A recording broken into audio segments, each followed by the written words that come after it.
Roorkee block का मामला एक ऐसा हुआ हमारे साथ में। एक हम अपनी भांजी लगभग 3-4 वर्ष की लड़की, उसका जन्म प्रमाण पत्र बनने के बाद में उसका आधार कार्ड बनना था। तो हमारी बहन का फ़ोन आया कि भाई इसका आपकी भांजी का आधार कार्ड बनना। हम उसे आधार कार्ड बनवाने के लिए पहले 2 दिन गए, भी टाइम कम मिला। हमने पूछा, मैडम थी एक वहाँ आधार सेंटर में, मैडम क्या क्या चाहिएगा। उन्होंने कहा कि जन्म प्रमाण पत्र ओरिजिनल और एक माता या पिता का कोई सा भी आधार कार्ड उन्हें साथ में आना पड़ा। तो हम 2 दिन बाद वहाँ, कल मतलब 25 जुलाई 2026 को शनिवार को हम वहाँ पर गए और 1 बजे हमने देखा वहाँ बहुत लंबी लाइन लगी हुई थी। और जो कर्मचारी थे वहाँ पर, हम पहले तो हम सोचते रहे अपने तरीके से कि भाई सिस्टम से काम चल रहा है, हम भी लाइन में लग गए। नहीं तो ग्राम प्रधान अध्यक्ष का परिचय भी दे सकते थे। और भी हम कुछ, हमारे पास के गांव का एक लड़का भी काम करता है वहाँ। हमने स्टाफ की बने, जब आम जनता परेशान हो रही तो परेशान होने में कोई दिक्कत नहीं, सबके साथ काम होना चाहिए। तो हमने लाइन में लगे हुए, जब हमें 3:30 बज गए और लाइन बहुत ही धीमी गति से चल रही थी, तो हमने देखा कि भाई मामला क्या है, कि लाइन क्यों नहीं चल रही। 3 जगह जब आधार कार्ड अपडेट हो रहे हैं या नए बन रहे हैं या करेक्शन हो रहा है, तो लाइन क्यों नहीं चल रही। फिर हमने सोचा थोड़ी देर के लिए टेक्निकल भी समस्या हो सकती है कुछ। लेकिन एक कर्मचारी आया, थोड़ी देर के लिए बाहर पेड़ के नीचे खड़ा हो गया। उसने ये नहीं देखा कि भाई जनता परेशान हो रही, उनका आना जाना अपनी मर्जी से, कि लंच कर लिया फिर पेड़ के नीचे बात कर रहे खड़े किसी के साथ में। हमने कहा साहब थोड़ा जल्दी जाकर आए, तो लोग परेशान हो रहे। फिर कोई बात नहीं, होते होते हमने देखा कि भाई ये लोग अंदर जा रहे हैं और बाहर आ रहे हैं, अंदर जा रहे हैं और बाहर आ रहे हैं, मामला क्या है, ये लाइन क्यों नहीं चल रही। तो कुछ आदमी सीधे गए डायरेक्ट और जाके उन्होंने देखा। हमने आवाज़ उठाई, उन्हें खिला कि भाई ये अभी आए और तुरंत इनका काम कर दिया, और हम 2 घंटे से लाइन में खड़े, 2.5 घंटे से। आपने हमारे बारे में कुछ ऐसा क्यों नहीं सोचा। प्रधान जी क्या मैं उन्होंने, आम आदमी, हम तो आम आदमी ही, सब है तो आम आदमी ही, लेकिन हमारा कहना है, उन्होंने जो कहा कि ये स्टाफ के आदमी, स्टाफ के काम पहले होंगे। हमने कहा भाई स्टाफ में कौन कौन लोग आते हैं ये तो बताओ हमें, हम भी तो प्रधान हैं, हम भी प्रधान संगठन के अध्यक्ष भी हैं। और जिनकी ये लड़की है वो भी लोक सेवा आयोग में समीक्षा अधिकारी हैं। अगर स्टाफ की बात आती है तो या तो स्टाफ के हिसाब से उनके काम अलग हो, उनके मंच अलग बनाएगा। जो स्टाफ के आदमी, आम जनता को क्यों परेशान कराया जा रहा है, वो बीच में घुस रहे। छोटे छोटे बच्चे, मैं आप देख कर कल देखता रह गया कि छोटे छोटे गरीब बच्चे, जो गरीब हैं, जो सरकारी तंत्र में वही तो आते हैं जिनके पास पैसे नहीं है देने के लिए इतने।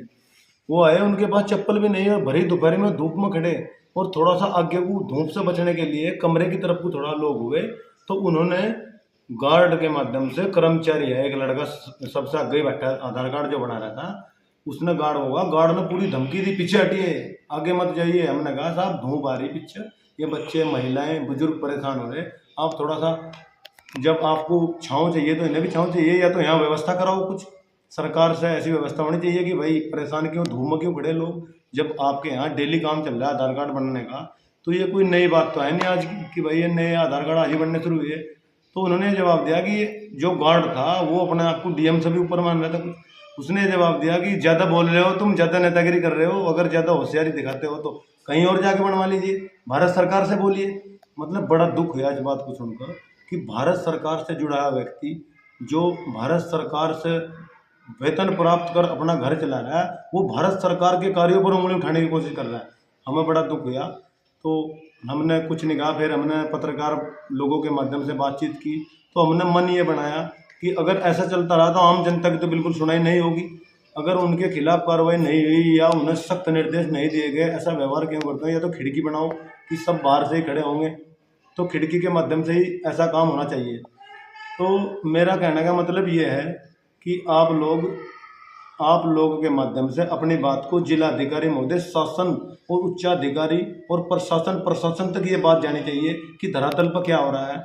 एक जनप्रतिनिधि, ग्राम प्रधान की वैल्यू जब ये है, उसे बदसलूकी से पेश आने के लिए उसके साथ अगर ऐसा व्यवहार किया जा सकता है, तो आम जन का आप स्वयं सोच लीजिए क्या होगा।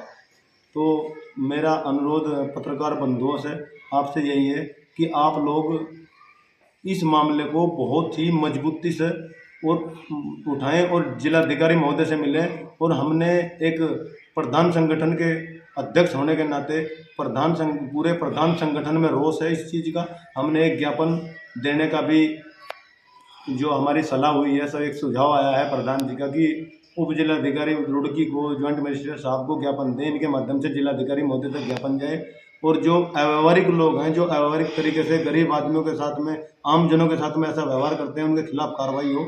और जो में गार्ड हैं वो बहुत बदतमीज लोग हैं। एक सबसे बड़ी समस्या तो ये भी है कि वहाँ लाइन में खड़े खड़े जब 2 घंटे हुए किसी भी आदमी को, तो उन्होंने जब वो एंड टाइम पर उसके पास गया तो उन्होंने कहा आपके पास तो ओरिजिनल जन्म प्रमाण पत्र नहीं है, कलर चाहिए, ये फलाना चाहिए, ये ढिमकाना चाहिए। अरे जब वहाँ आपको जो डॉक्यूमेंट चाहिए आप बड़े बड़े अक्षरों में आप बोर्ड लगाइए बाहर कि आप लाइन में अगर 3 घंटे कोई आदमी धूप में खड़ा है तो उसकी क्या हालत होगी धूप में। आप खुद धूप से बच रहे हो तो उनका जवाब यही था सरकार ने हमें नहीं दिया है, आप सरकार के साथ लड़िए। बहुत ही असभ्य तरीके से बात की गार्ड ने। और एक लड़का जो कर्मचारी जो आधार कार्ड बना रहा था वो अपने आप को पता नहीं क्या समझते हैं वो लोग जो सरकार के कार्यों पर उंगली उठाने का काम करते हैं। ये रुड़की में प्रधान डाकघर परिसर में सेंटर बनाया आधार कार्ड बनाने का। जो प्रशासन से किया बस प्रशासन का तो हमारा आप लोगों के माध्यम से हमारी बात वहाँ तक जाए और हम जिलाधिकारी महोदय से मिलने का प्रयास भी करेंगे। और हमारी उम्मीद है, पूरी आशा है, जिलाधिकारी महोदय बिल्कुल सक्रिय होकर काम करते हैं। और एक युवा जिलाधिकारी हैं मयूर दीक्षित जी, हम वे प्रधान लोगों का क्या, वे तो सब आम जनता का बहुत सम्मान करते हैं। तो हमारा अनुरोध उनसे यही रहेगा कि वो हमारी बात को प्राथमिकता से लें और इनके खिलाफ कार्रवाई करें। जो ये लोग असामाजिक तत्व जो ये गरीब आदमी को, आम जन को परेशान करने का प्रयास कर रहे हैं, और जो वीआईपी जो लोग होते हैं, जो स्टाफ के आदमी, उनके लिए अलग से व्यवस्था कराई जाए सरकार के द्वारा, वहाँ पर एक आम जन को परेशानी ना हो। अगर ये व्यवस्था हम बनाने की कोशिश करें, हम भी जनप्रतिनिधि हैं, हमें इस चीज़ का ये पता नहीं चला आज तक कि वीआईपी में कौन आते हैं, स्टाफ में कौन आते हैं। हम भी सरकार के साथ जुड़े हुए, और वो जिनका आधार कार्ड बनना था वो भी सरकार के साथ जुड़े हुए, या तो फिर वो खुद स्वयं ज़बरदस्ती जो भी गरीब लोगों के साथ में जो बच्चे महिलाएं थी उनका उत्पीड़न हो रहा, खुला खुला तो दिखाई दे रहा है। और सरकार पर उंगली उठाने की कोशिश कर रहे हैं इन लोग। सरकार ने तो इतनी अच्छी व्यवस्था कर रखी है हर चीज़ के लिए, हर जगह, और उस पर उंगली उठा रहे उसके कर्मचारी, तो बड़े दुख का विषय है। तो ये आप लोगों से कि आप लोग इस खबर को जिलाधिकारी महोदय और उच्च अधिकारी तक पहुंचाने की कोशिश करें, और धरातल का नेताओं को भी, बड़े जो नेता हैं उन्हें पता चले कि धरातल पर हो क्या रहा है, वास्तव में कितने परेशान हैं लोग। सरकार बहुत कुछ करना चाहती है जनता के लिए, लेकिन कुछ निष्क्रिय होकर जो कर्मचारी जो काम करना नहीं चाहते, जो जनता के साथ अव्यावहारिक तरीके से पेश आते हैं, उनके द्वारा सरकार के कार्य पर सरकार जो है क्वेश्चन मार्क लगता है।